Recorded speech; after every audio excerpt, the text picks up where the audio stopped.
Hey everyone, this is Shanu Dinani welcoming you to Magnet Brains, and in today's video we are going to discuss all the NCERT questions of the chapter Ancient Education System of India और इसी के साथ हम अपना 8th का literature portion भी end कर देंगे, ठीक है? So this is the last chapter of your second book, so I hope आपको अभी तक जितने भी chapters हैं they are all clear, and let's just come on to this topic that is Ancient Education System of India, जिसके explanation videos और summary हम already discuss कर चुके हैं. So I hope you are already aware of this lengthy chapter and you got to know a lot about the education system that was followed in those times. Clear? चलिए अब first question discuss करते हैं which says why were travelers attracted towards India? तो पहली ही चीज़ हमको ये mention की गई है कि इंडिया में जैसे आज के टाइम पे भी बहुत से ट्रैवलर्स आते हैं, फ्रॉम दैट टाइम ऑनवर्ड्स ही ये चीज़ चल रही है बिकॉज सबका मानना था कि India is a land of wonder. अब उसका कल्चर हो, उसका क्लाइमेट हो, उसके आर्ट्स हो, फिलोसफी हो, everything attracted people from all over the world और इसीलिए वो यहाँ पे आते थे. Specifically education also attracted, because उसी पे बात कर रहे हैं तो ये टर्म आना बहुत ज़रूरी है. तो education was also one of the things which attracted a lot of people and they used to like love to visit India. Clear? Alright, so let's just read the answer. Travelers from various regions were attracted towards India because to them India was a land of wonder. सबसे पहला point यही आपको mention करना है कि भाई उन लोगों के लिए इंडिया क्या था, एक ऐसा जगह, एक ऐसी लैंड जो कि बहुत ज़्यादा सरप्राइज से फुलफिल्ड है, या फिर इतनी सारी चीज़ें हैं यहाँ पर अलग अलग कि कोई भी एक तरीके से खुश हो जाता है कि wow there are so many things, there is so many variety. तो इसीलिए it was considered a land of wonder which is one of the reasons. ठीक है. Number 2, the fame of Indian culture, wealth, religions, philosophies, art, architecture as well as its educational practices had spread far wide. उसके बाद ये सारी चीज़ें, वो India का culture हो, उसकी वेल्थ हो, उसका रिलीजन हो, उसका एजुकेशन सिस्टम हो, आर्ट हो, आर्किटेक्चर हो, फिलोसफी हो, everything attracted people और ये हर जगह famous था. It was spread like far and wide.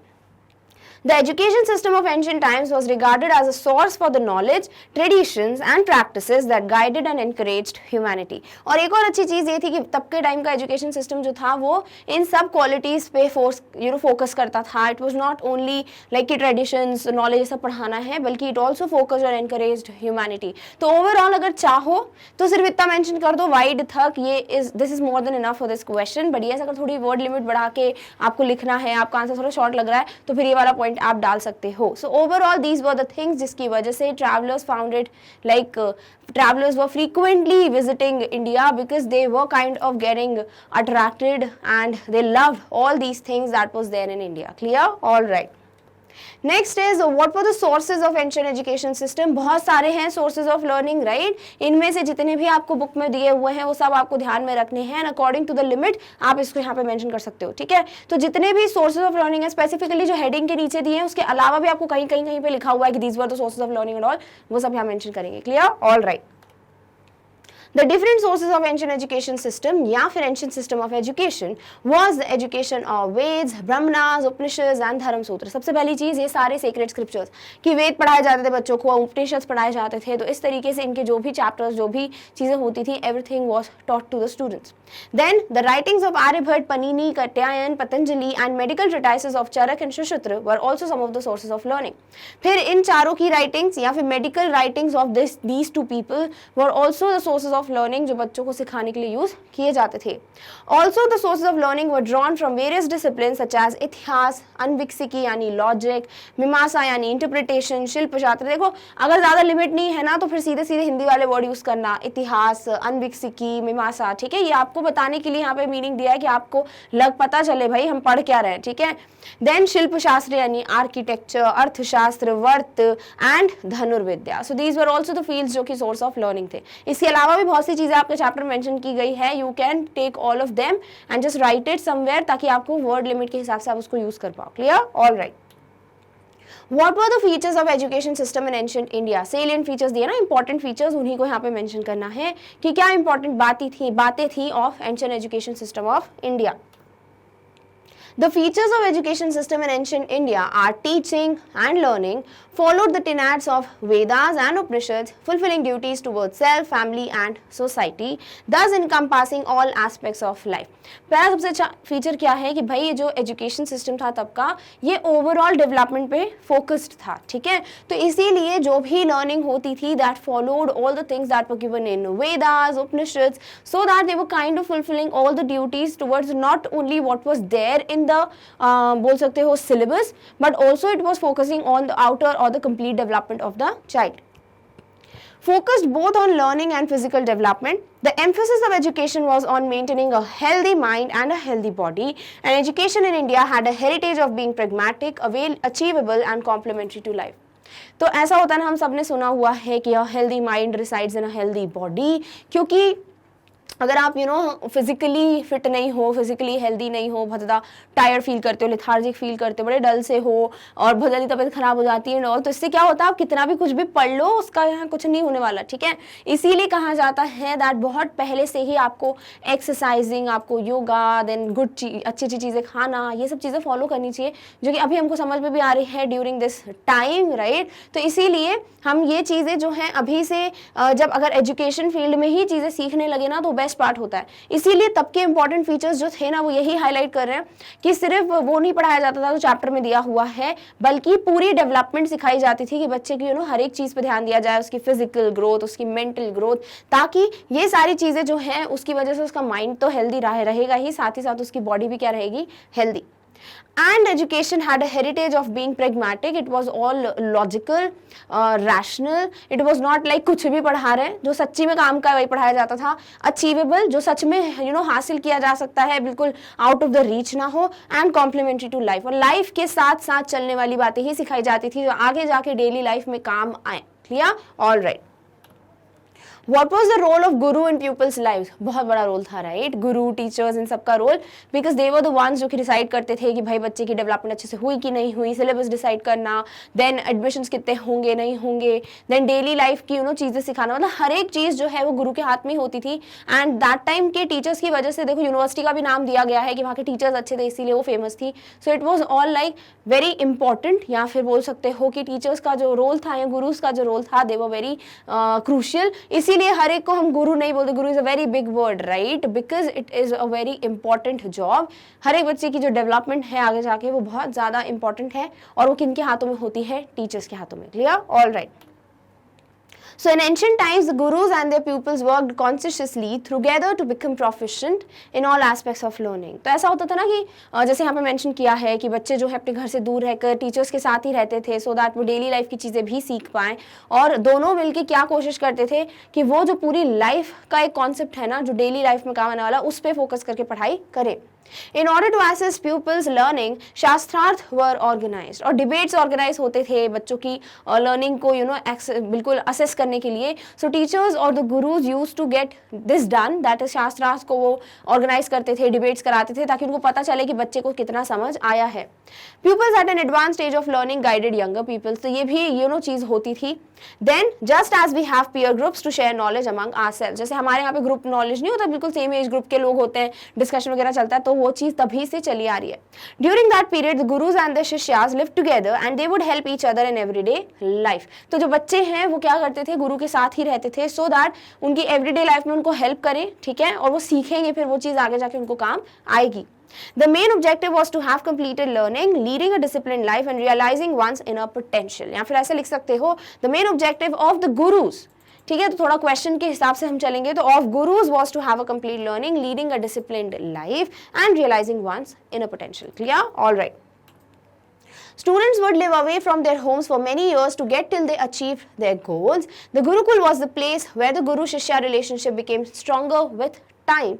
While pursuing their education in different disciplines, the emphasis was not only on the outer dimensions but also in enriching inner dimensions of the personality. तो teachers का focus सिर्फ इस पे नहीं रहता था कि उनको सिर्फ पढ़ाई करानी है फील्ड पे, जो भी फील्ड्स दी हुई है, history, art of debate, law, medicine, नहीं, उस पर बेस्ड पूरा आउटर डायमेंशन, इनर डायमेंशन, यानी कंप्लीट इन्फॉर्मेशन देना, कंप्लीट एक ओवरऑल ग्रोथ होना स्टूडेंट की। इसीलिए बच्चे जो है वो टीचर के साथ ही रहते थे, गुरुज के साथ ही स्टे करते थे, सो दैट उनको कंप्लीट डेवलपमेंट मिले, सिर्फ कुछ 4-5 घंटे नहीं पढ़े बल्कि पूरा पूरा दिन सीखे उनसे, इसीलिए रोल ऑफ टीचर्स बहुत इंपॉर्टेंट था। अगर शॉर्ट में आंसर आता है तो फिर सीधे सीधे आप मेंशन करोगे कि the gurus of that time और the teachers of that time had the complete autonomy to decide who is going to stay in the class, whether the course is completed or not. They used to organize different debates or शास्त्रार्थ so that the overall development of the student can be tested or assessed. और इस तरीके से आप last में लिख सकते हो that they focused on complete learning of the student, whether it was any discipline. The complete emphasis was not only on the outer dimensions but also on the inner dimensions of the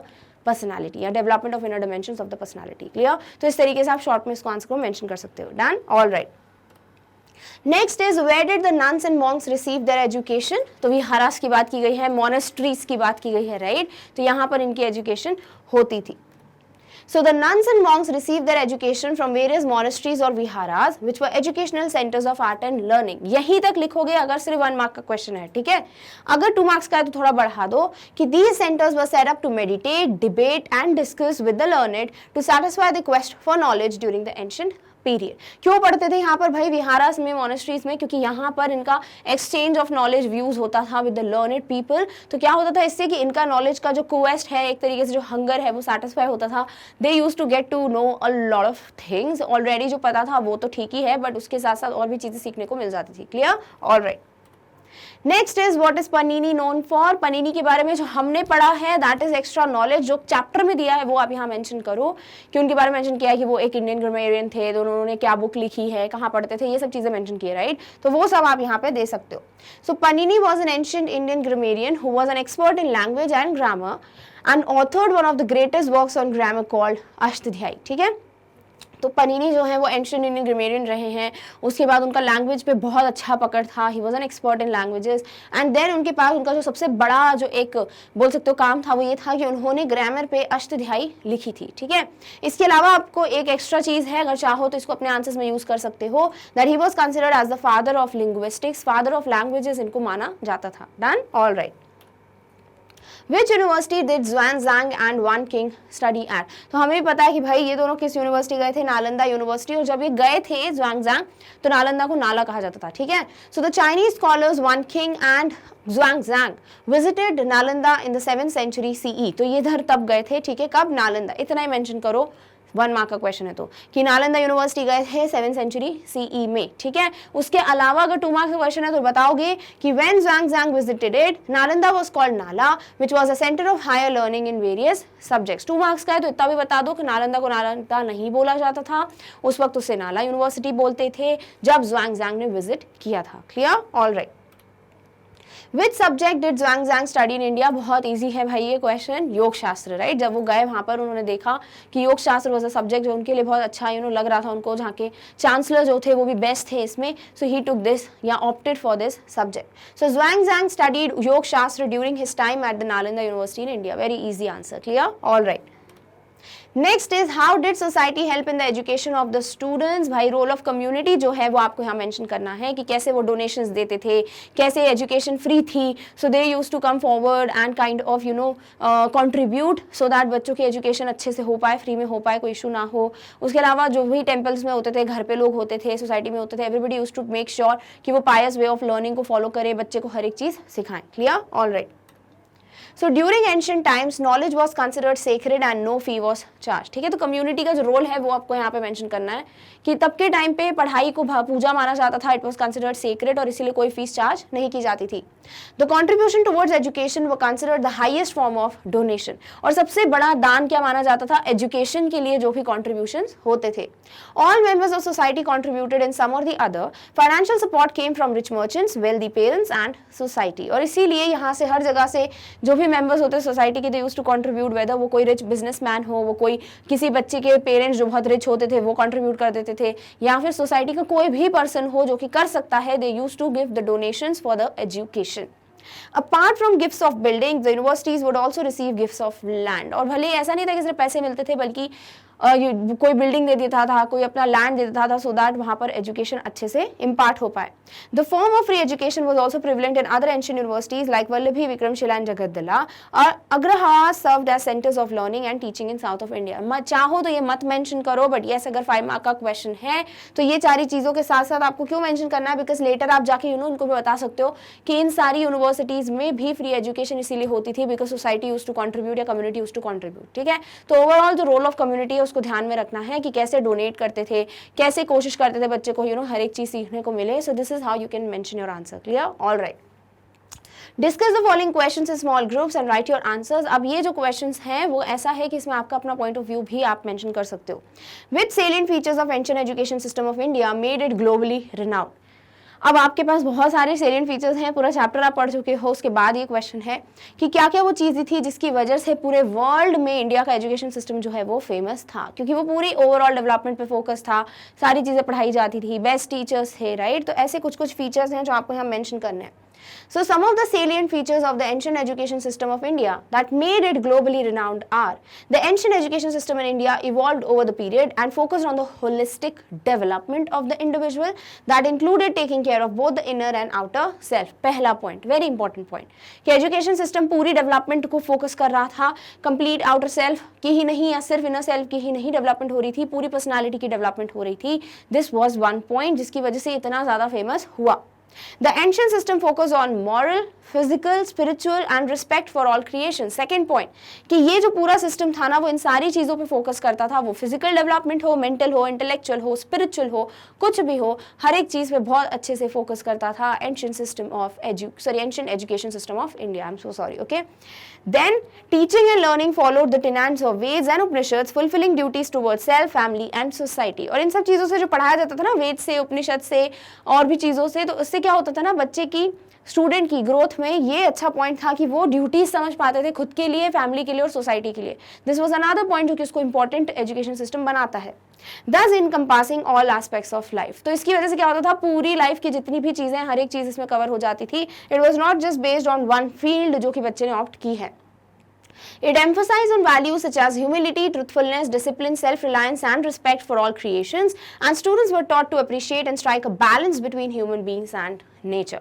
उसके अलावा ये हर एक अच्छी quality जो हर एक human being में होनी चाहिए, जो मिसिंग है, राइट, वो सारी क्वालिटीज पे फोकस करता था कि शुरुआत से ही बच्चे को पता हो ह्यूमिलिटी क्या है, उसकी इंपॉर्टेंस क्या है, ट्रुथफुलनेस क्या है, इंपॉर्टेंस क्या है, राइट. और इस तरीके से ये सारी चीज़ों से बच्चों को इंपॉर्टेंस भी बताई जाती थी of all the creations, and somewhere एक बैलेंस जो है वो बच्चों को सिखाया जाता था, बिकॉज किस किस के बीच में, between human beings and nature, की कैसे उनको इस पूरे बैलेंस को मेंटेन करना है. ऐसा नहीं कि सिर्फ अपना सोचना है, ऐसा नहीं कि सिर्फ कुछ भी नहीं सोचना, ठीक है. तो एक बैलेंस कैसे मेंटेन करना है वो भी सिखाता था. तो ये सारे फीचर्स हैं एजुकेशन सिस्टम के जो कि उसको ग्लोबली रिनाउंड बनाते थे. Done? All right. Next is why do you think students from other countries came to India to study at that time. बहुत सारी कंट्रीज का नाम दिया, राइट. तो आपको क्या लगता है कि बच्चे वहाँ से क्यों पढ़ने आते थे. अब आप अपना भी पॉइंट ऑफ व्यू दे सकते हो और एक सैम्पल आंसर भी हम देख लेते हैं. So in ancient times, students from other countries came to India to study because monasteries or viharas were set up, and around these, other educational centers of higher learning developed, which attracted students from other countries like Korea, Tibet, Burma, Ceylon, Java, Nepal, and other distant countries. तो ऐसा था कि यहाँ से बच्चे जो हैं monasteries और viharas में पढ़ने आते थे, क्योंकि ऐसे educational systems जो हैं जो higher learning कराते थे, advanced learning कराते थे, वो यहाँ पे setup हो चुके थे. अब वो जो भी नाम दिया हुआ है, विहारा दिया हुआ है, monastery उसी को बोलते हैं, या यूनिवर्सिटीज बोल लीजिए, क्योंकि ये एडवांस लर्निंग कराते थे, इसीलिए बच्चे खुश होते थे, अट्रैक्ट होते थे from all over the world, और इसीलिए डिफरेंट कंट्रीज से बच्चे जो हैं यहाँ पर पढ़ने आते थे.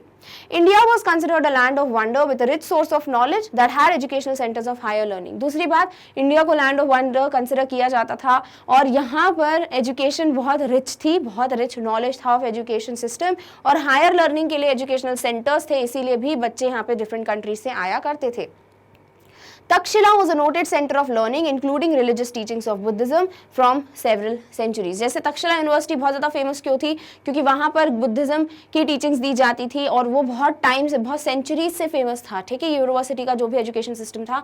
और इसीलिए जो भी डिफरेंट कंट्रीज के बच्चे होते थे, they used to get to know about it, और वो ज़्यादा अट्रैक्ट हो जाते थे इस एजुकेशन सिस्टम से, क्योंकि ओवरऑल डेवलपमेंट थी, हायर लर्निंग थी, एडवांस लेवल एजुकेशन था, इसीलिए वो यहाँ पर पढ़ने आते थे. डन? All right.